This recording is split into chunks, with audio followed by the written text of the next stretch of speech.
جب قلم تو نے اٹھایا، جب قلم تو نے اٹھایا، اے امام احمد رضا۔ الحمد للہ رب العالمین والصلاة والسلام علی سید الانبیاء والمرسلین، اما بعد فاعوذ باللہ من الشیطان الرجیم، بسم اللہ الرحمن الرحیم، الصلاة والسلام علیک یا رسول اللہ وعلی آلک واصحابک یا حبیب اللہ، الصلاة والسلام علیک یا نبی اللہ وعلی آلک واصحابک یا نور اللہ۔ نبی رحمت، شفیع امت، مالک جنت، سراپا رحمت صلی اللہ علیہ وآلہ وسلم کا فرمان برکت نشان کا مفہوم ہے کہ تم اپنی مجلسوں کو مجھ پر درود پاک پڑھ کر آراستہ کرو، کیونکہ تمہارا یہ درود پاک پڑھنا بروز قیامت تمہارے لیے نور ہوگا۔ صلو علی الحبیب صلی اللہ تعالی علی محمد وعلی آلہ واصحابہ وبارک وسلم۔ انوار رضا سے جگمگاتے چمکتے دمکتے سلسلے اعلیٰ حضرت اپنے زمانے میں آپ کی آمد ماشاء اللہ مرحبا۔ اللہ تبارک و تعالیٰ کا احسان ہے کہ ایک بزرگ ہستی ان کے مختلف شخصی پہلوؤں کو اجاگر کرتا ہوا یہ سلسلہ لے کر آپ کی خدمت میں حاضر ہیں۔ جب بھی کوئی عام بات ہے کہ کوئی شخص انفلوئنشل ہوتا ہے، کوئی شخص بہت زیادہ اوصاف کا مالک ہوتا ہے، تو اس کی جو بھی صلاحیتیں ہوتی ہیں، اس کی جو کشش ہوتی ہے، وہ اطراف میں محسوس کی جاتی ہے، اور اس سے پھر معاشرے میں اور مختلف سوسائٹی کے سیکشنز میں، سرکلز میں تبدیلیاں آتی ہیں، مختلف حلقوں میں تبدیلیاں آتی ہیں، اثر پیدا ہوتا ہے، مثبت شخصیتوں کے مثبت اثرات ہوتے ہیں، اور آبویسلی نیگیٹو پرسنالٹیز کے، منفی جو شخصیات کے حامل ہوتے ہیں، وہ منفیات اور نیگیٹو چیزیں پیدا کرنے کا باعث بنتے ہیں۔ ہم آج مفتی صاحب الحمدللہ ہمارے سلسلے میں جلوہ فرما ہیں ماشاءاللہ۔ ہم یہ کوشچن ان کی خدمت میں پیش کریں گے، آپ بھی سیکھیں گے، میں بھی سیکھوں گا، کہ سیدی اعلیٰ حضرت رضی اللہ تعالیٰ عنہ کی جو شخصی گریوٹی تھی، پرسنل جو وزن تھا، وہ کیسا تھا، کیسی مقناطیسی شخصیت تھی کہ کیا ان کی کشش لوگوں کو اطراف سے اپنی طرف کھینچتی تھی، مائل کرتی تھی، لوگ اکتساب فیض کے لیے ان کی طرف مائل ہوتے تھے، اور ہوتے تھے تو ان کی کوالٹی کیا تھی، وہ کس نیچر کے لوگ تھے، عوام تھی، خواص تھے، اولیاء تھے، یا اپنے وقتوں کے امام تھے، مقدس جگہوں سے تعلق رکھنے والے تھے، اور پھر یہ کہ ان کی جو اپنی پرسنالٹی ہے، انہوں نے ان کی وجہ سے معاشرے میں کیا اثرات رونما ہوئے، مختلف لوگوں نے، سوسائٹی کے، معاشرے کے مختلف حصوں نے کس طرح سے سیدی اعلیٰ حضرت رضی اللہ تعالیٰ عنہ کی تعلیمات سے اثر لیا ہے، کیا لیا ہے، تو اس پر آج انشاءاللہ تعالیٰ عز و جل بات کی جائے گی۔ آئیے مفتی صاحب کی خدمت میں چلتے ہیں۔ اہلا و سہلا، مرحبا، ماشاءاللہ۔ جی، پہلا کوشچن کہ سیدی اعلیٰ حضرت کی شخصیت میں اتنی کشش تھی، کیا وہ ایسی ہستی کے مالک تھے کہ دنیا کے لوگ جو ہیں، دنیا میں رہنے والے مختلف سوسائٹی سے تعلق کے سیکشن سے تعلق رکھنے والے ان کی طرف مائل ہوتے تھے، اٹریکٹ ہوتے تھے، ان کے پاس آتے تھے، سیکھنے کی طلب پیدا ہوتی تھی؟ کیا کہتے ہیں آپ؟ الحمدللہ رب العالمین، والصلاة والسلام علی سید الانبیاء والمرسلین، اما بعد فاعوذ باللہ من الشیطان الرجیم، بسم اللہ الرحمن الرحیم۔ بلا شبہ امام اہل سنت، مجدد دین و ملت، امام احمد رضا خان علیہ رحمت الرحمن اپنے زمانے میں مرجع الخلائق تھے۔ مرجع الخلائق تھے۔ مجھے صاحب یہ کوئی خاص ٹرم ہے اور اس کی کوئی خاص وزن ہے، اہمیت ہے، آپ نے لفظ استعمال کیا ہے؟ وہ ہستی کہ جس کی طرف لوگ اپنے دینی مسائل کے لیے، ہدایت کے لیے، رشد کے لیے، رہنمائی کے لیے، دینی تعلیمات کے حصول کے لیے رجوع کیا کرتے ہیں۔ اچھا، خلائق یعنی مخلوق خدا آپ کی طرف رجوع کیا کرتی تھی۔ اللہ اللہ اللہ اللہ، ٹھیک۔ اور یہ کسی بھی شخص کی حقانیت اور اس کے سچا ہونے کی علامت ہوتی ہے۔ اچھا، حدیث میں جو مضامین آئے اس سے واضح ہوتا ہے کہ جب اللہ تبارک و تعالی کسی سے محبت فرماتا ہے تو فرشتوں کے دلوں میں اس کی محبت ڈال لیتا ہے۔ اللہ اللہ، اچھا، روئے زمین پر جو لوگ رہتے ہیں ان کے دلوں میں اس کی محبت ڈال لی جاتی ہے۔ تو لوگوں کے دل ان کی طرف کھینچے چلے آتے ہیں. ایک تو ہوتی ہے صرف محبت. ٹھیک، صحیح. محبت بہت سارے افراد سے ہوتی ہے، یعنی بہت سارے اولیاء کرام ہوتے ہیں جی جی جن کی طرف لوگوں کے دل کھینچتے ہیں. ٹھیک ہے. اور ایک یہ ہوتی ہے کہ کوئی ایسی شخصیت ہو کہ لوگ اپنی توجہ کا محور اسے سمجھیں، اپنی مشکلات کی آسانی کا حل اس ذات سے سمجھیں. اچھا. اور امام اہل سنت رضی اللہ تعالیٰ عنہ اتنے عظیم پیشوا ہیں کہ کسی بھی مقام پر کوئی بھی علمی مسئلہ آ جائے، جی جی، لوگ اس کے لیے امام اہل سنت رضی اللہ تعالیٰ عنہ کی ذات کی طرف رجوع کیا کرتے ہیں. اچھا، صرف علمی مسائل تک سیدی اعلیٰ حضرت رضی اللہ تعالیٰ عنہ مرجع خلائق تھے یا کچھ اور بھی ایسے فیلڈز ہیں جن میں؟ اور بھی فیلڈز ہیں. اب دیکھیے ریاضی کا مسئلہ تھا علی گڑھ یونیورسٹی کے اندر، اور سر ضیاء الدین جو ہیں وہ جو پی ایچ ڈی ہیں اچھا ریاضی کے اندر، وہ جب ان سے مسئلہ حل نہیں ہو پاتا انہیں امام اہل سنت رضی اللہ تعالیٰ عنہ کی خدمت میں لایا جاتا ہے اور چٹکی بجتے ہی وہ مسئلہ حل ہو جاتا ہے. تو آپ ایسی شخصیت ہیں. اچھا اچھا. مطلب جہاں علم کا تعلق آتا تھا، جہاں علم کا نام آتا تھا، علم اور امام اہل سنت، علم اور امام احمد رضا خان علیہ رحمۃ الرحمان لازم و ملزوم تھے. وہ علم حدیث ہو، علم تفسیر ہو، علم فقہ ہو، وہ تاریخ ہو، وہ دینی کوئی بھی علم ہو، امام اہل سنت اور علم لازم و ملزوم تھے. آپ مرجع الخلائق تھے. میں آپ کے سامنے جی جی اس کا کوئی اگر آپ ایسا ہمیں ایویڈنس بھی اگر ہم دیکھیں ایک ذہن ہے، ہوتا ہے کسی کا ذہن، کسی کے ذہن میں وسوسہ ہوتا ہے، کسی کا ذہن پیاسا ہوتا ہے، وہ مانگے دلیل کہ بھائی کیا واقعی اعلیٰ حضرت جو مرجع الخلائق تھے، اس کے لیے کوئی پروف، کوئی ایسی چیز؟ جی بالکل، بڑے ہی جو ہے وہ جو بیان کرنا چاہتے ہیں ہم وہ واضح ہو پائے جی جی اور لوگوں کے دلوں میں اتر پائے کہ امام اہل سنت رضی اللہ تعالیٰ عنہ کتنی عظیم شخصیت ہے. ماشاءاللہ. جی سب سے پہلے خود امام اہل سنت رضی اللہ تعالیٰ عنہ کے کلام سے ابتدا. اچھا ماشاءاللہ. امام اہل سنت رضی اللہ تعالیٰ عنہ ایک مستفتی کے جواب میں فرماتے ہیں جی جی کہ مستفتی مینس کسی نے سوال کیا. اچھا اچھا ٹھیک ہے. بحمد اللہ تعالی یہاں فتوے پر کوئی فیس نہیں لی جاتی. اچھا. بفضل تعالی ہندوستان، دیگر ممالک جی مثلا چین، افریقہ، امریکہ، خود عرب شریف، عراق سے استفتاء آتے ہیں. اچھا. ایک وقت میں 400 فتاوی جمع ہو جاتے ہیں. یا اللہ. آج تو ای میل کا دور ہے. جی جی جی جی. آج جو ہے وہ یہ سمجھیے کہ ٹیلی فون کا دور ہے، موبائل کا دور ہے. اس زمانے کے اندر آج سے 90 سال پیچھے چلے جائیں، 80 سال پیچھے چلے جائیں، ریل گاڑی بھی مخصوص شہروں تک چلتی تھی. ذرائع آمد و رفت نہیں تھے اتنے. صحیح. مطلب کہ بمشکل تار ایجاد ہوا تھا، ٹیلی گراف ایجاد ہوا تھا، لیکن وہ بھی اتنا عام نہیں تھا. صحیح. خطوط سب سے بڑا ذریعہ تھا پیغام رسانی کا. صحیح. گاڑیاں نہیں ہیں. اس زمانے میں یہ عالم ہے کہ دنیا بھر سے لوگ اپنے مسائل کا حل چاہ رہے ہیں. اچھا. اور 400 فتاوی ایک وقت میں جمع ہو جاتے ہیں. نہیں تو اس دور میں سیدی اعلیٰ حضرت کے انوار وہاں افریقہ میں چمک رہے ہیں، چین میں چمک رہے ہیں. یہی تو حقانیت کا ثبوت ہے. اللہ. امام اہل سنت رضی اللہ تعالیٰ عنہ دراصل کوئی نئی بات لے کر نہیں آئے تھے. اچھا اچھا. جو شخص نئی بات لاتا ہے اسے وقت چاہیے ہوتا ہے، اسے تحریک چلانی پڑتی ہے، اسے نہ جانے کیا کچھ کرنا پڑتا ہے. ٹھیک. امام اہل سنت تو ترجمان تھے اکابرین کے. ماشاءاللہ. تو لوگ پیاسے تھے اللہ کہ کوئی آ کر اکابرین کی بات کو آگے بڑھانے والا ہے. ماشاءاللہ. جب امام اہل سنت رضی اللہ تعالیٰ عنہ کی صورت میں مہتاب تحقیق ظاہر ہوتا ہے تو لوگ جو ہے ان کی طرف رجوع کرتے ہیں. فرماتے ہیں کہ یہاں اتنا کام ہے کہ شہر دیگر شہر بلکہ بلاد و امصار جملہ اقطار ہندوستان و بنگال، پنجاب، ملیبار، برہما، چین، غزنی، امریکہ، افریقہ، حتیٰ کہ سرکار حرمین محترمین سے استفتاء آتے ہیں. اور یہاں فرماتے ہیں کہ ایک وقت میں 500 سوالات جمع ہو جاتے ہیں. 500 ایک وقت میں. فتاوی رضویہ کو ہم دیکھتے ہیں. جی جی یہ جو فگر بتائی گئی ہے، ایک میں 400، ایک ٹائم میں 500، اس کی اپنی پرسنل بھی کوئی ویٹیج ہے اس کی کہ 400 فتوے ایک ٹائم میں مفتی کے پاس جمع ہو جانا؟ میں عرض کرتا ہوں، دیکھیے میں مطالعہ کر رہا تھا تو ایک محقق نے بڑی اچھی بات کہی. جی جی.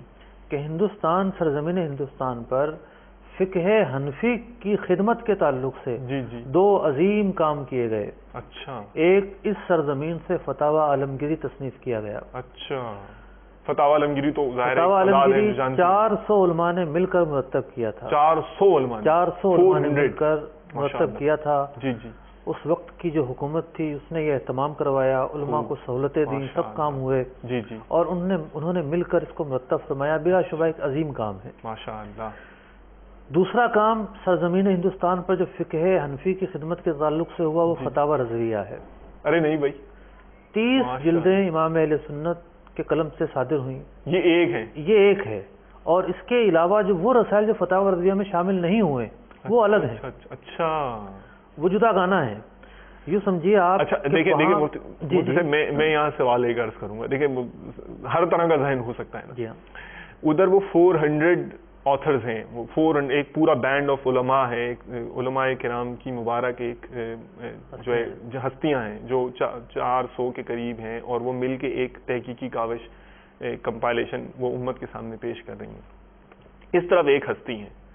تو اب ایک تو ہے کوانٹٹی، آپ نے بتائی 30 جلدیں، تو کوالٹی بھی تو کچھ ہوگی نا. کوالٹیٹیو انالیسس، کوالٹیٹیو کمپیریزن بھی تو ہوگا. فتاوی عالمگیری کی ایک علمی ایک مقام، ایک ترکیب ہے، اور وہ 400 آتھرز نے بھی لکھا ہے. فتاوی رضویہ شریف کا کوئی علمی مقام، اس کا وزن، تو پھر اس سے بھی تو ہمارا فتاوی عالمگیری کے اسلوب پر نہیں ہے. اچھا. فتاوی عالمگیری میں جو بکھرے ہوئے جزیات تھے وہ ایک جگہ یکجا کیے گئے اور ابواب مرتب کیے گئے. اچھا. فتاوی رضویہ شریف میں تحقیقات ہیں. اچھا. یعنی ریسرچ ہے، یعنی وہ مسائل ہیں جو اس سے پہلے علماء نے بیان ہی نہیں کیے. یا اللہ، کیا کہنے. وہ مسائل ہیں جو عصر حاضر میں بہت سارے علماء کے پاس گئے لیکن کہیں سے بھی تشنگی نہیں ہوئی. امام اہل سنت رضی اللہ تعالیٰ عنہ نے اس پر قلم اٹھایا. ماشاء اللہ. فتاوی رضویہ شریف میں وہ ہے جب اسے اعلیٰ حضرت کے معاصرین پڑھتے ہیں تو فرماتے ہیں کہ اگر امام اعظم ابو حنیفہ ہوتے تو انہیں اپنے تلامذہ میں شمار فرماتے. کیا کہنے. تو میں عرض کر رہا تھا کہ ایک طرف وہ فتاوی رضویہ لکھی گئی، فتاوی عالمگیری لکھی گئی، ایک طرف فتاوی رضویہ لکھا گیا، 30 جلدیں ہیں. امام اہل سنت رضی اللہ تعالیٰ عنہ بعض مسائل تو وہ ہیں جو خود اپنے قلم سے تحریر فرماتے ہیں. جی. اور فتاوی رضویہ میں وہی شامل ہیں. اچھا. لیکن یہ 400 جو فتوے ایک وقت میں جمع ہو جاتے تھے. جی. کسی فتوے کو دیا جاتا تھا مولانا امجد علی اعظمی علیہ رحمہ کو. کسی فتوے کو دیا جاتا تھا مولانا حامد رضا خان علیہ رحمہ کو. کسی فتوے کو دیا جاتا تھا کسی اور شاگرد کو. وہ ان کے قلموں سے لکھے جاتے تھے. اچھا. وہ اس میں شامل نہیں، وہ اس میں انکلوڈڈ نہیں ہے. اعلیٰ حضرت رضی اللہ تعالیٰ عنہ نے اپنے زندگی کے بڑے حصے میں، ابتدائی حصے میں خاص طور پر جو فتاوی لکھے وہ جمع نہیں کیے گئے.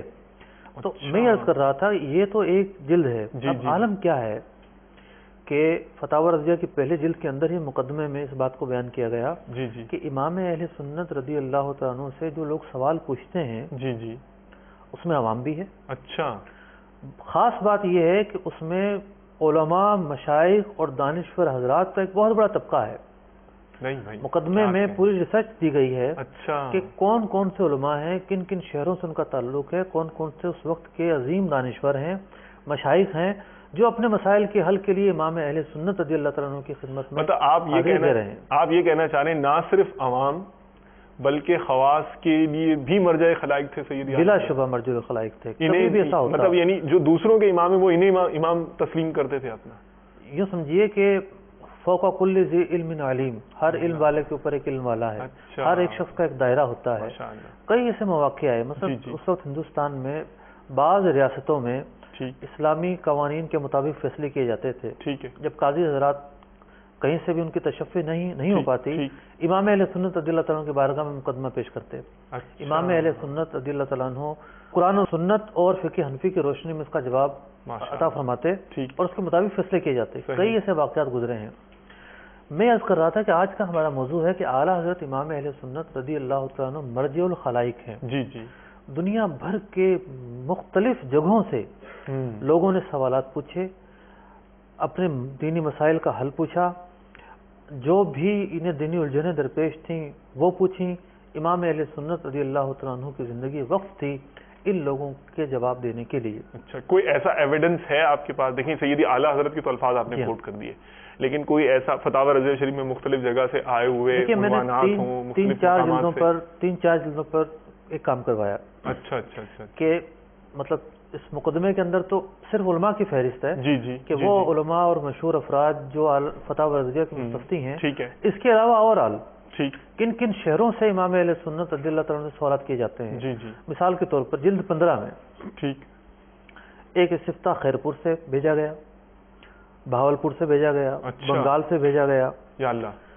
جلد 16 میں وزیر آباد گجرانوالہ سے ایک سوال بھیجا گیا، پشاور سے بھیجا گیا، سکھر سے بھیجا گیا، جلد 20 میں لاہور سے سوال بھیجے، لاہور سے تو بہت بھیجے گئے، ڈیرہ غازی خان، باران خان بلوچستان سے، تو یہ اتنے شکارپور سے، سنیے ابھی آپ، ڈیرہ اسماعیل خان سے، جہلم سے، ابھی اور بھی سنتے جائیے، ماشاءاللہ، جلد 9 میں شاہپور ملتان، کراچی سے، کوٹلی سے، سیالکوٹ سے، صادق آباد سے، نیپال سے، جلد 11 میں گولڑا، آج کل تو اسلام آباد میں شمار ہوتا ہے، اس کو راولپنڈی میں تھا، نوشیرہ فیروز، اٹک، ڈسکا، جلد 8 میں بغداد شریف سے، بحیرہ شریف سے، ضلع نواں خالی بنگال سے، تونسا شریف، ڈھیرکی، فیروز پور پنجاب، افریقہ جوہانسبرگ، فرید کوٹ، یہ 3 جلدوں کے میں نے آپ کو حوالے دیے ہیں یا اللہ کہ دنیا بھر سے لوگ جو ہے اپنے مسائل کو امام اہل سنت رضی اللہ تعالیٰ عنہ کی خدمت میں پیش کر رہے ہیں اور آپ ان کے جوابات دے رہے ہیں ماشاء اللہ تعالیٰ۔ پھر اس کے علاوہ جی اگر آپ امام اہل سنت رضی اللہ تعالیٰ عنہ پر ہونے والی تحقیقات کو دیکھیں جی تو امام اہل سنت رضی اللہ تعالیٰ عنہ کی جو تصانیف ہیں جی وہ دنیا کے ہر خطے میں پائی جاتی ہیں، واقعی، یعنی جب ایک تو وہ دور تھا کہ امام اہل سنت رضی اللہ تعالیٰ عنہ کی زندگی میں ہی چھپ گئیں، اچھا ٹھیک ہے، پھر تقسیم ہوئی، پارٹیشن ہوئی اور نظام سارا درم بھرم ہو گیا، علماء جو ہے وہ علم کی جو نشر و اشاعت تھے اس میں توقف آ گیا، اس سے رک گئے، حالات اسے پیدا ہو گئے تھے، صحیح ٹھیک، پھر ایک وقت آیا کہ جب سب سنبھلے اور پھر علمی کوششیں شروع ہوئیں اور پھر یہ تحریک چلی کہ جو امام اہل سنت رضی اللہ تعالیٰ عنہ کی تصانیف ہیں اس کو دوبارہ سے شائع کیا جائے، صحیح، تو کیا تھرپارکر ہو، کیا سکھر ہو، اللہ اللہ، کیا بلوچستان ہو، بنگال کے علاقے ہوں، افریقہ کے علاقے ہوں، دنیا بھر سے پھر وہ کلیکشن اکٹھا کیا گیا، ماشاءاللہ، دنیا بھر سے امام اہل سنت رضی اللہ تعالیٰ عنہ کی کتب کو جو ہے حاصل کیا گیا اور پھر ان کتب پر ایک نئے سرے سے کام ہوا۔ خود یہ جو 30 جلدوں کا فتاوی رضویہ ہے اس کے اندر بہت سارے ایسے رسائل ہیں جو 12 جلدیں قدیم چھپتی تھی اس میں نہیں تھی، اچھا لیکن وہ چیدہ چھپتی تھیں، بہت ساری بہت سارے رسائل امام اہل سنت رضی اللہ تعالیٰ عنہ کے زمانے ہی میں چھپ چکے تھے، ٹھیک، انہیں مطلب منظم اور آرگنائز کمپائل کر کے کیا گیا ہے، ٹھیک ہے۔ تو میں یہ عرض کر رہا تھا کہ ایک طرف تو یہ صورتحال ہے کہ لوگوں کی مراجعت کا یہ عالم ہے، ٹھیک ہے، کہ 400 500 ماشاءاللہ سوالات ایک وقت میں جمع ہیں، جی ایک وقت میں، جی اور یوں سمجھیے آپ کہ میں ایک بہت ہی مشہور عرب کی کا دارالفتہ ہے اس کے متعلق پڑھ رہا تھا، تو انہوں نے کہا کہ ہمارے ہاں سے جو ہے 1500 فتوے ہر مہینے جاری ہوتے ہیں، تو کچھ بھی نہیں تھے، آج انٹرنیٹ کے زمانے میں، ای میل کے زمانے میں 1500 اس کی مطلب کوئی بڑی فگر نہیں ہے، ٹھیک ہے، اس زمانے میں 400 500 فتاوی ایک وقت میں جمع ہے۔ جزاک اللہ۔ مفتی صاحب میں یہ عرض کرنا چاہ رہا ہوں، دیکھیں ایک یہاں سے تو آپ نے چلیں یہ تو ہمیں جہد دکھا دی، یہ دروازہ تو دکھا دیا اعلیٰ حضرت کی در کا کہ شخصیت میں مقناطیسیت ایسی زبردست ہے کہ یعنی اطراف عالم سے لوگوں کے دل کھنچتے چلے جا رہے ہیں، بارگاہ علی میں حاضر ہوتے چلے جا رہے ہیں، مقناطیسیت، اور ایک یہ ہوتی ہے کہ لوگ سمجھتے ہیں ہماری پیاس اسی درگاہ سے بجھے گی، اللہ اللہ، تو اب میں اور نہ چاہتے ہوئے کھنچے آتے ہیں، اچھا، نہ چاہتے ہوئے بھی، ماشاءاللہ، مطلب مثال کے طور پر جی مولانا احمد سراج صاحب کا واقعہ ہے، اچھا، کہ انہیں بڑا ڈرایا گیا تھا کہ جناب اس درگاہ کی طرف رجوع مت کیجیے گا، مطلب بعض پروپیگنڈا پھیلانے والے لوگ ہیں، ٹھیک ہے، انہیں کچھ مسائل درپیش ہوئے، بہت ساری جگہوں پہ بھیجا، کیسے تشفی نہ ہوئی، اچھا، یہ سوچا ذرا بھیج کے دیکھوں یہاں کیا جواب ملتا ہے، جب امام اہل سنت رضی اللہ تعالیٰ کی بارگاہ میں وہ سوال اپنا بھیجتے ہیں اور پھر جو جواب آتا ہے تو پھر ایسے عقیدت مند بنتے ہیں کہ ان جیسا کوئی نہ ہوگا۔ اللہ اللہ، تو اچھا اب دیکھیں ہم دوسرا رخ دیکھتے ہیں کہ یہاں سے جو انوار نکل رہے ہیں، منبع سے جو سورس ہے اس سے انوار نکل رہے ہیں، اس سے جو دنیا ہے، معاشرہ ہے، اس میں کیا تبدیلی آ رہی ہے، کیا انفلوئنس ہو رہا ہے، کیا امپیکٹ کریٹ ہو رہا ہے، اس کے حوالے سے بھی تو کچھ آپ ارشاد فرمائیں نا۔ سب سے بڑی جو تبدیلی اور نتیجہ اور رزلٹ ہے وہ ہے احیاء دین، کہ دین کو تقویت مل رہی ہے، لوگ اپنے جو مسائل کا حل ہے، دین کی بقا علماء سے ہے، ماشاءاللہ، قیامت کی جو نشانیاں بیان کی گئی ہیں کہ علم اٹھ جائے گا، قرب قیامت میں علم اٹھ جائے گا، علم اٹھنے سے مراد کیا ہے، علماء رفتہ رفتہ رفتہ ناپید ہو جائیں گے، علم سکھانے والے نہیں رہیں گے، تو جب اسلام ہر شعبے میں رہنمائی کرتا ہے، جب ہر شعبے سے متعلق رہنمائی کرنے والے لوگ موجود نہیں ہوں گے تو پھر علم کا اٹھنا قرار پائے گا۔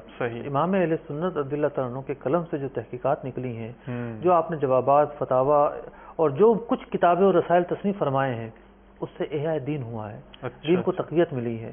آپ یہ سمجھیے کہ تو سرزمین ہند کو ہی اگر لیا جائے تو ان مسائل کی اگر ہم تفصیل لے کر بیٹھیں گے، کس کس مسئلے پر امام اہل سنت نے کیا کیا قلم اٹھایا اور کیا نتائج نکلے، تو ایک طویل فہرست بنتی ہے۔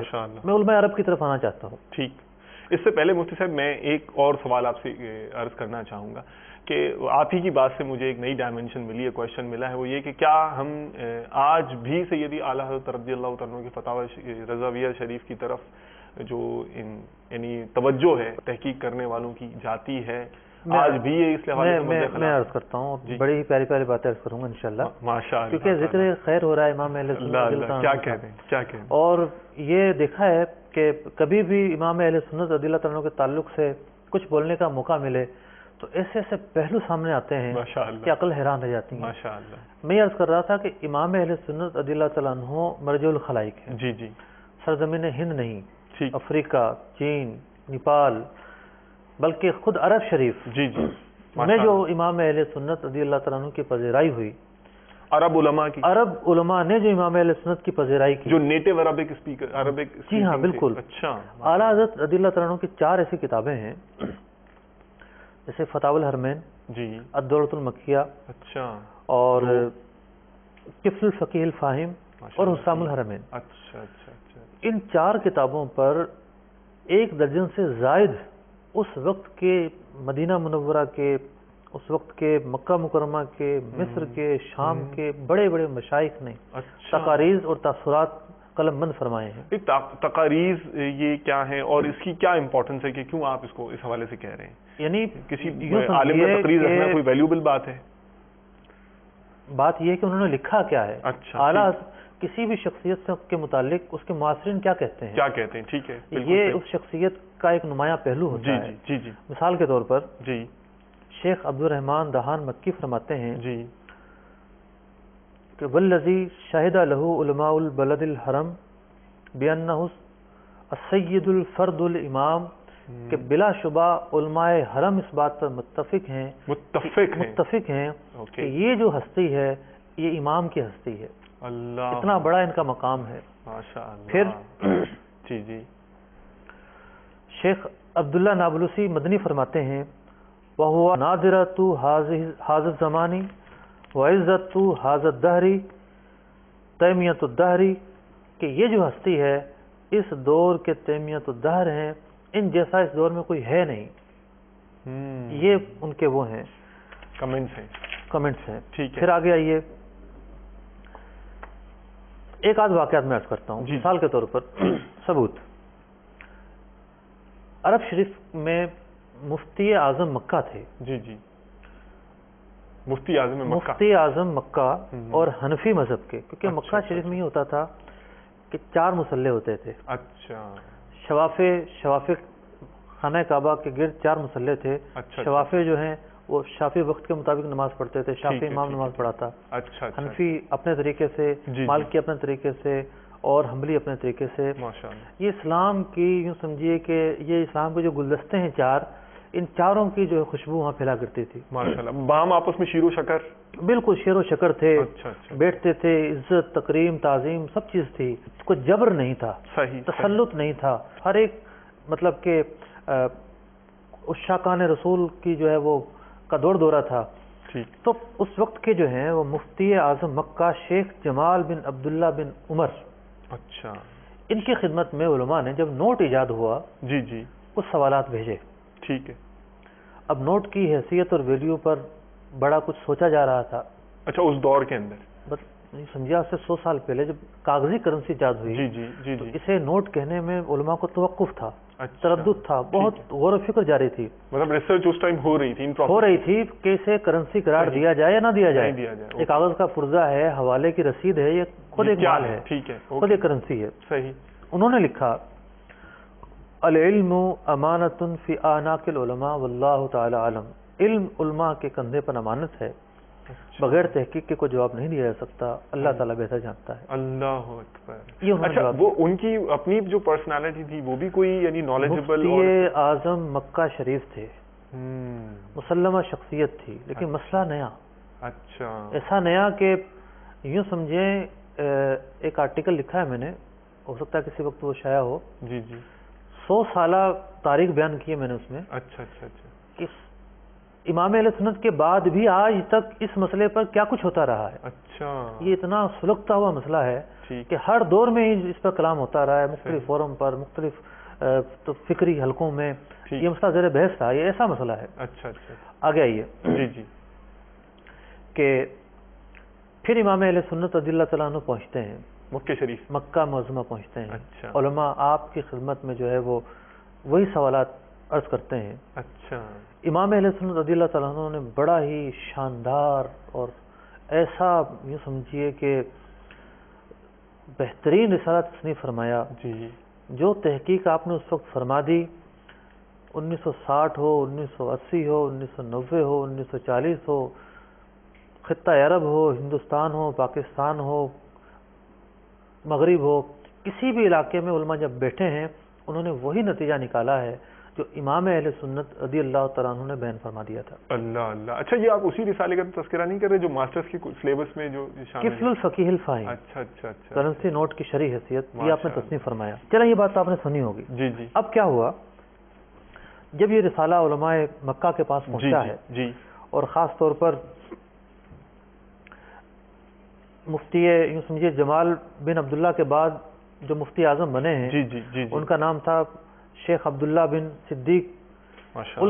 ان کے سامنے جب یہ رسالہ آیا تو ان کے جو الفاظ تھے, جی جی لبیک, ان سے پہلے جو مفتی مکہ تھے وہ تھے جمال بن عبداللہ. ٹھیک ہے. اب یہ جو شیخ عبداللہ بن صدیق فرما رہے ہیں, یہ رسالہ امام اہل سنت رضی اللہ عنہ کو دیکھنے کے بعد فرماتے ہیں اینہ کان شیخ جمال بن عبداللہ, کہ جمال بن عبداللہ کہاں رہ گئے تھے. من ھذا النص سری, امام اہل سنت نے جن سری فقہی جزیات سے استدلال کیا ہے انہیں کیوں نہیں نظر آئیں. اللہ اللہ, یہ آپ کا علم مقام ہے. ماشاء اللہ ماشاء اللہ. مکہ مکرمہ کے قاضی تھے جی, یعنی وہاں کے چیف جسٹس جنہوں نے اچھا. فیصلے کیے, اور آج بھی سرزمین عراق کے اندر, آج کل کے پتہ نہیں کیا صورتحال, لیکن کچھ عرصے پہلے تک اچھا اچھا فقہ حنفی جو ہے وہ سرکاری مذہب تھا. اچھا فقہ حنفی کے مطابق قضاء اور فیصلے ہوتے تھے. اچھا ملک شام میں یہ صورتحال ہے, ٹھیک, مصر میں بھی یہ صورتحال ہے. ماشاء اللہ. فقہ حنفی کے مطابق سرکاری عدالتوں سے فیصلے ہوتے ہیں. اوکے. تو میں عرض کر رہا تھا کہ اس وقت کے مکہ مکرمہ کے قاضی تھے, جی چیف جسٹس, آج کی زبان میں سمجھنے کے لیے. ٹھیک. تو امام اہل سنت رضی اللہ تعالیٰ عنہ سے ملاقات ہوتی ہے.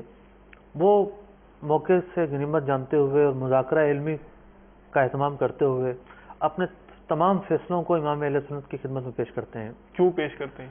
تاکہ ایک انہیں قلبی اطمینان ہو سکے کہ اتنے عظیم امام آئے ہیں, میں دیکھتا ہوں کہ میرے فیصلوں میں کوئی سکم تو نہیں ہے, اللہ کوئی خامی تو نہیں ہے. مطلب وہ ان کی نظر میں اتنا علمی مقام تھا, اتنا علمی مقام تھا. اچھا ماشاء اللہ. تو امام اہل سنت رضی اللہ تعالیٰ عنہ سے یہ جو شیخ صالح کمال جو قاضی قضات تھے, یہ جب انہوں نے اپنے فیصلوں کو پیش کیا اور جو فیصلے درست تھے امام اہل سنت رضی اللہ تعالیٰ عنہ اس کی توثیق فرماتے جاتے تو وہ خوش ہوتے. اچھا. جہاں امام اہل سنت رضی اللہ تعالیٰ عنہ خامیاں نکالتے تو کہتے کہ افسوس مجھ سے یہ خطائیں سرزد ہو گئی ہیں. اچھا, مطلب یعنی وہ خامیوں سے مراد یہ نہیں ہوگا کہ وہ فیصلے یکسر غلط ہوں, جی جی, ممکن اس میں کوئی علمی سکم ہو, ٹھیک ہے, کوئی ایسا پہلو ہو جو تشنا رہ گیا ہو, ممکن ہو بالکل ہی درست نہ ہو. اچھا تو یہ عالم ہے آپ کا.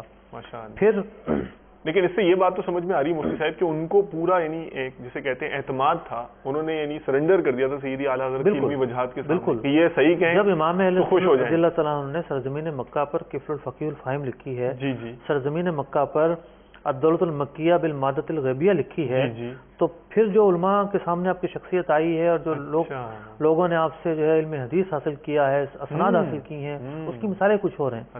میں عرض کر رہا تھا کہ ایک اور شخصیت ہیں حافظ کتب حرم شیخ اسماعیل بن خلیل.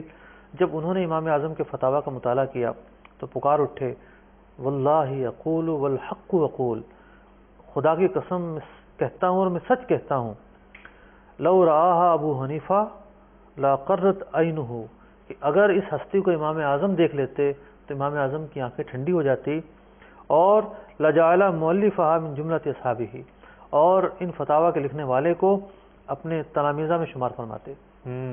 اچھا دیکھیں، ذہن ہر طرح کا ہو، یہ جو انہوں نے کہا کہ وہ اپنے تلامذہ میں شامل فرما لیتے، شاگردوں میں شامل فرما لیتے، تو یہ جو اسٹیٹمنٹ ہے کسی کی شان میں کہا ہوگا انہوں نے، ظاہر ہے، تو اس کی کیا ویلیو ہے؟ ہمیں سمجھائیے تو صحیح۔ امام اعظم رضی اللہ تعالیٰ عنہ کے جو تلامذہ ہیں وہ درجہ اجتہاد پر فائز ہیں، یا اللہ، انہی سے فقہ حنفی جو ہے وہ آگے بڑھا ہے۔ اچھا، اور امام محمد رضی اللہ تعالیٰ عنہ کا لقب ہے محرر مذہب، یعنی تمام تر مذہب حنفی کو انہوں نے قلم بند کیا اور آگے بڑھایا۔ اور امام اعظم کا ایک علمی فورم تھا، 40 فقہا پر مشتمل تھا۔ اچھا، فقہ حنفی کی جو تدوین ہوئی تو امام اعظم ابو حنیفہ کے وہ جو 40 تلامذہ تھے جن میں بہت سارے محدثین ہیں، اچھا، اور اس میں سے 10 سے زائد وہ افراد ہیں کہ جو سیاستہ کے راویوں میں شمار کیے جاتے ہیں۔ یا اللہ، کیا کہنے، ماشاء اللہ، مطلب اتنا مضبوط۔ عبداللہ بن مبارک اور بہت ساری ہستیاں ہیں جو سیاستہ کے راویوں میں شامل ہیں۔ عبداللہ بن مبارک تو غالباً صوفیہ کی فہرست میں بھی بالکل آتا ہے، ماشاء اللہ۔ اس وقت کے صوفیہ تھے، اولیاء تھے اور قابرین تھے۔ اللہ اکبر، کیا کہنے۔ وہ جو فورم تھا، فقہی جو بحث ہوتی تھی جی جی، اور مسائل کا جو استنباط ہوتا تو اس فورم پر ہوتا تھا۔ جی جی، تو امام اہل سنت رضی اللہ تعالیٰ عنہ، امام اعظم رضی اللہ تعالیٰ عنہ اس فورم پر جو ہے وہ مسائل ڈسکس فرماتے تھے، استنباط فرماتے تھے، مسائل مرتب کیے جاتے تھے، کیونکہ آپ پہلی ہستی ہیں جنہوں نے قرآن و حدیث کا نچوڑ نکال کر مرتب فرمایا۔ اچھا اچھا، اس سے پہلے فقہ کو مرتب نہیں کیا گیا تھا۔ تو امام اعظم ابو حنیفہ رضی اللہ تعالیٰ عنہ کے نصیب میں یہ لکھا تھا، یہ عظیم کارنامہ۔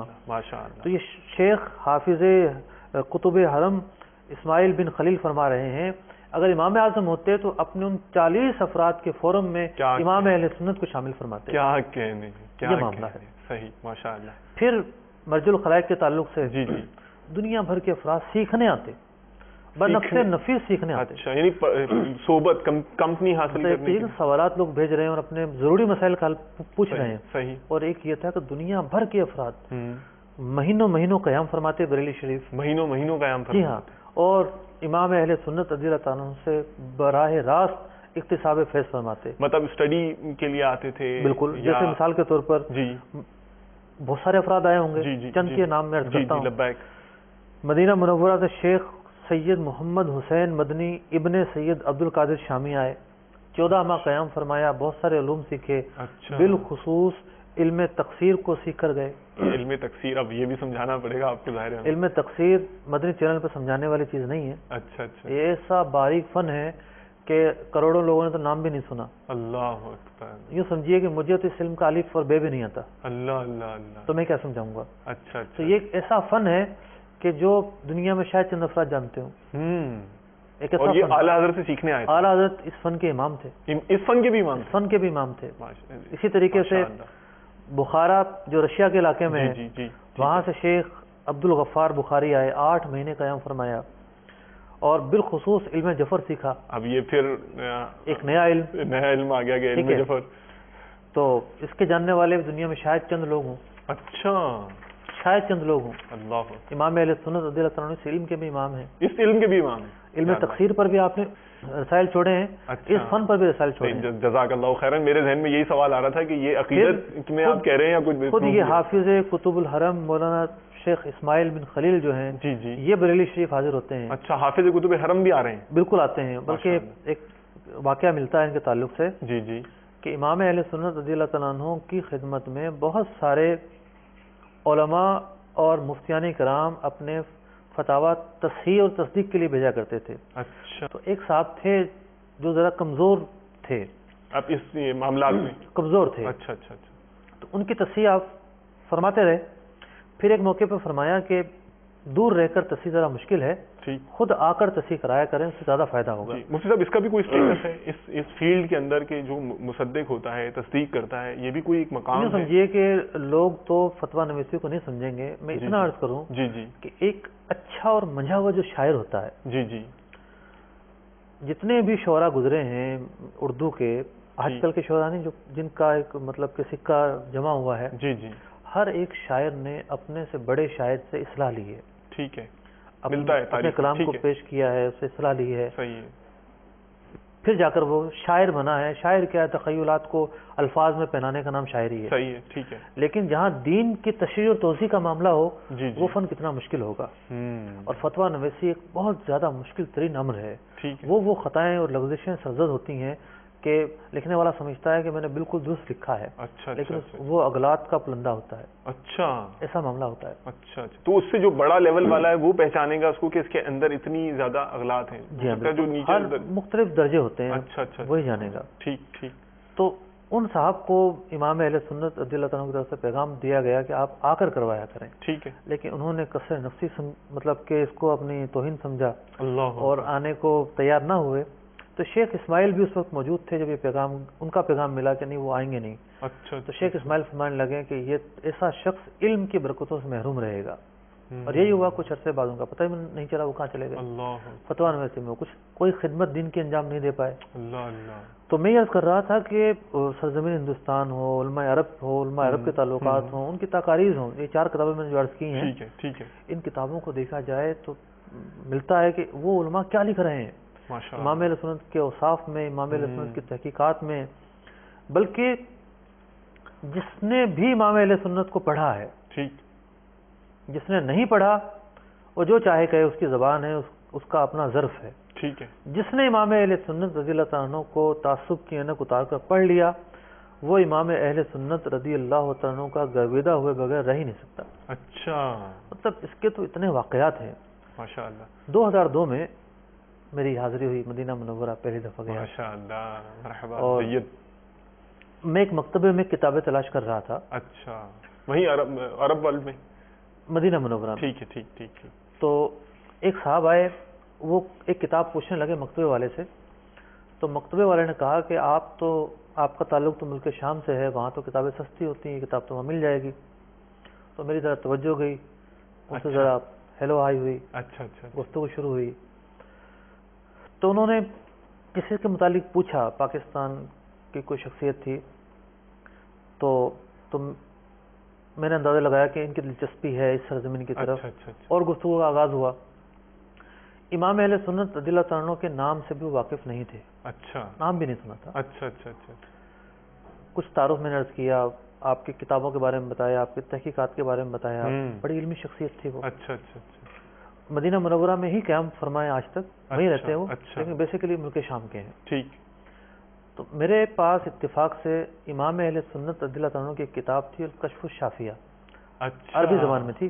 صحیح صحیح. غالباً اس میں ساؤنڈ، اس میں مطلب کہ سائنس پر بھی ڈسکس کی گئی ہے ساؤنڈ کے حوالے سے. اس میں جو ہے وہ یوں سمجھیے کہ شریعت کے بہت سارے بنیادی اصولوں پر گفتگو کی گئی ہے. وہ تحقیق ہے کہ آپ سنیے کیا ہوا. اچھا جی. میں نے عرض کیا کہ ایک کتاب میرے پاس ہے، اگر آپ فرمائیں مسجد نبوی شریف میں آپ کہاں بیٹھتے ہیں تو میں آپ کو پیش کروں. ماشاءاللہ. تو انہوں نے بتایا کہ میں خوقہ ابو بکر ہے اس مقام پر نماز پڑھتا ہوں. ایک جگہ ہے خوقہ ابو بکر. یوں سمجھیے کہ سرکار علیہ الصلوۃ والسلام نے مسجد نبوی شریف کی طرف کھلنے والے لوگوں کے گھروں کے سب دروازے بند کروا دیے تھے. ٹھیک ہے. فرمایا سوائے صدیق اکبر رضی اللہ عنہ کے دروازے کے. تو مسجد نبوی شریف میں جائیں تو باب ابو بکر بھی آتا ہے. اچھا. تو وہیں سے آگے جا کے وہ ان کے جو گھر کی جگہ ہے اسے خوقہ ابو بکر کہا جاتا ہے. مطلب خاص مقام ہے. جی ہاں. ماشاءاللہ. تو میں نے کیا ٹھیک ہے، میں کسی وقت آ کے آپ کو کتاب پیش کروں گا. صحیح. تھوڑی اور گفتگو چلتے رہی. مکتبے میں کتابیں دیکھ رہے ہیں، وہ بھی دیکھ رہے ہیں، میں بھی دیکھ رہا ہوں. اب ان کی ذرا تشنگی اور بڑھی. اچھا. تو کہنے لگے کہ میرے پاس گاڑی ہے، آپ چلیں اپنے ہوٹل اور مجھے ابھی وہ کتاب دیں. اچھا. تو میں نے کہا کہ گاڑی سے تو بڑا لمبا روٹ پڑ جائے گا، ہمارا ہوٹل قریب ہی ہے، پیدل آئیے آپ. ٹھیک. تو وہ آئے میرے ساتھ، ان کی کچھ خیر خواہی کی، ہم نے کتاب پیش کی اور وہاں کے جو مقامی اسلامیہ تھے ان سے ملوا دیا. اچھا. کہ ان سے ذرا رابطے میں رہیے گا. صحیح. ٹھیک. ہم لوگ تو کچھ عرصے کے لیے گئے تھے، عمرے کے لیے گئے تھے، واپس آ گئے. وہ جو امام اہل سنت رضی اللہ عنہ کے گرویدہ ہوئے ہیں، اللہ اللہ اللہ اللہ، اگر ان کی گاڑی میں بیٹھ کر کوئی شخص امام اہل سنت رضی اللہ عنہ کے خلاف کوئی بات کر دے تو گاڑی روک کر اسے اتار دیتے ہیں. اللہ اکبر. اتنے عظیم موقع کے خلاف تم بات کرتے ہو. ماشاءاللہ. اور وہ بہت سارے علمی کام آج بھی کر رہے ہیں. ماشاءاللہ. اب سفر حج پر جب میں گیا تو ان سے ملاقات نہیں ہو پائی کسی وجہ سے، فون پر گفتگو ہوئی ان سے. اچھا اچھا اچھا. اور وہ امیر اہل سنت دامت برکاتہم العالیہ کے بھی مرید ہوئے. مرید ہوئے. باقاعدہ خواہش کا اظہار کیا کہ میں گفتگو کرنا چاہتا ہوں، بات کرنا چاہتا ہوں، اور پیغام بھیجے. تو یہ ہے کہ مطلب کہ امام اہل سنت رضی اللہ عنہ کو پڑھنے والا اس جہاں میں پہنچتا ہے کہ اس کی پیاس اور زیادہ بڑھ جاتی ہے.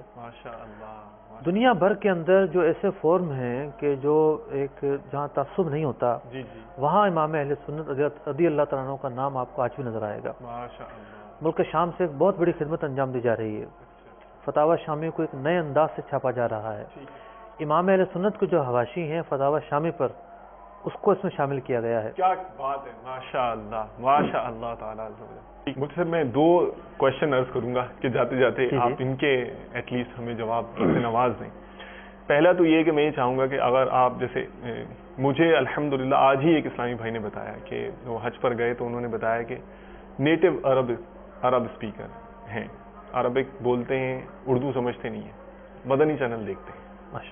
بہت سارے ہیں جی، بہت سارے ماشاء اللہ. تو اگر آپ کچھ امام اہل سنت کے اس طرح کے رسائل کا تذکرہ کر دیں 1-2 کہ جو یہ پڑھیں، جو اگر واقف نہیں، جو واقف ہیں ماشاء اللہ وہ تو ہیں، 1-2 اگر آپ ان کے نام بتا دیں، جیسے ابھی آپ نے ایک یہ بولا تو ایک وہ. دوسرا پھر آپ نے یعنی تذکرہ کیا تھا شروع میں دانشور حضرات کا کہ ایک اس طرح کی جو سیکشن ہے، اکیڈمک سیکشن ہے، یہ بھی سر ضیاء الدین کا آپ نے جو پی ایچ ڈی تھے جرمنی سے اور علی گڑھ یونیورسٹی کے وائس چانسلر بھی تھے پروبیبلی، وہ بھی اعلیٰ حضرت کی خدمت میں آئے تھے، اس کا بھی آپ نے تذکرہ کیا تھا. تو کچھ آج اکیڈمک لیول پر یونیورسٹیز میں کچھ اس طرح کا سلسلہ ہے دانشور آج اعلیٰ حضرت کی توجہ کا مرکز. میں نے عرض کیا کہ آج بھی اہل تحقیق جن کی واقفیت ہو جاتی ہے، دنیا بہت بڑی ہے. سوڈان ایک چھوٹا سا ملک ہے، ایک مثال ہے، جیسے کوئی بھی خاطر بھی نہیں لاتا، نہ وہاں کوئی حکومت مضبوط، نہ کچھ اور، لیکن علمی طور پر ایسے وہاں پر مطلب کام ہو رہے ہیں جس کی مثالیں نہیں. تو ہوتا یہ کہ عالمی لیول پر جب مطلب کہ ایک دوسرے فورم سے ارتباط نہیں ہوتا، تعلق نہیں ہوتا، تو لوگ ایک دوسرے کی تحقیقات سے واقف نہیں ہو پاتے. تو جس فورم پر امام اہل سنت رضی اللہ تعالیٰ عنہ متعارف ہوئے تو لوگوں کو پتا چلا کہ امام اہل سنت رضی اللہ تعالیٰ عنہ کتنی عظیم ہستی ہے. پھر دار تھام لیا. میں نے کیا کہ یہ جو فتاوی شامی جو ہے عالم عرب میں ایک مقبول اور مستند کتاب ہے، اور عصر حاضر میں اس پر ایک نئے انداز میں اس کو شائع کیا جا رہا ہے. 16-17 جلدیں آئی ہیں اور بقی آنی ہیں، آدھی کے قریب آئی ہے ابھی. تو شروع کی جلدوں میں تو ان تک پہنچی نہیں تھی جد الممتار. امام اہل سنت رضی اللہ تعالیٰ عنہ نے فتاوی شامی پر بھی حاشیہ لکھا ہے، مکتبۃ المدینہ نے بھی چھاپا ہے. تو ان لوگوں نے جب امام اہل سنت کے حاشیے سے واقف ہوئے تو اپنے حاشیے اس کتاب کے ضمن میں چیدہ مقامات پر سے شامل کیا. ماشاء اللہ تعالیٰ.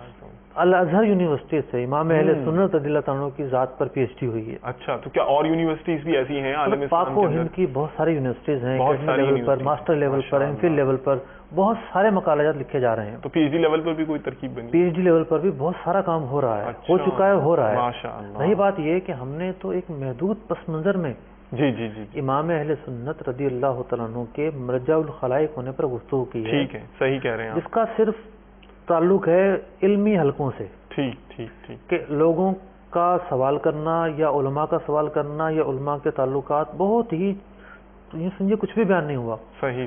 لیکن معاشرے کے اندر سوال پوچھنے والوں کے علاوہ بھی تو لوگ ہیں. ہاں جی. اور جو دانشور ہیں وہ ہیں، جو مسلم لیڈرز ہیں وہ ہیں، پھر جو عصر حاضر کے جو لوگ جنہوں نے امام اہل سنت کو پڑھا اور نہیں پڑھا تھا تو کیا تھا، اور پڑھا اس کے بعد کیا ہوا، اس کی ایک سے بڑھ کر ایک مثالیں موجود ہیں. تو امام اہل سنت رضی اللہ تعالیٰ کی ذات پر مسلسل لکھا جا رہا ہے اور لکھا جاتا رہے گا. یہ خوب ہے، آپ سلسلہ کرتے ہیں اور یعنی پیاس لگاتے ہیں، پھر آخر میں پھر پیاسا چھوڑ کر چلے جاتے ہیں. کنکلوڈ یہی ہوا ہے کہ اعلیٰ حضرت، بلکہ مجھے ایک صاحب کا کمنٹ بھی یاد آ رہا ہے کہ غالباً انہوں نے 17 سال ہو گئے تھے انہیں لکھتے اعلیٰ حضرت پر، کہا کہ یوں محسوس ہوتا ہے کہ ایک سمندر ہے اور ابھی کنارے پر بھی نہیں پہنچا ہوں. تو واقعی سید اعلیٰ حضرت کی جو شخصیت گرامی ہے، اتنی اعلیٰ، اتنی عرفہ ہے، میرے امیر اہل سنت کا انتخاب اور اتنی زیادہ آئیڈیل بنانا، ظاہر اس میں وہ انوار ہیں کہ جو آنے والے دنوں میں بھی انشاءاللہ تعالی جس کی جھلکیاں، جس کی کرنیں ہماری آنکھوں میں پڑتی رہیں گی، روشنیاں بڑھتی رہیں گی انشاءاللہ تعالی. Stay tuned with us. جزاکم اللہ خیرا واحسن الجزاء. صلوا علی الحبیب صلی اللہ تعالی علی محمد وعلی آلہ وصحبہ وبارک وسلم. علم کا چشمہ ہوا گے معجزہ البحر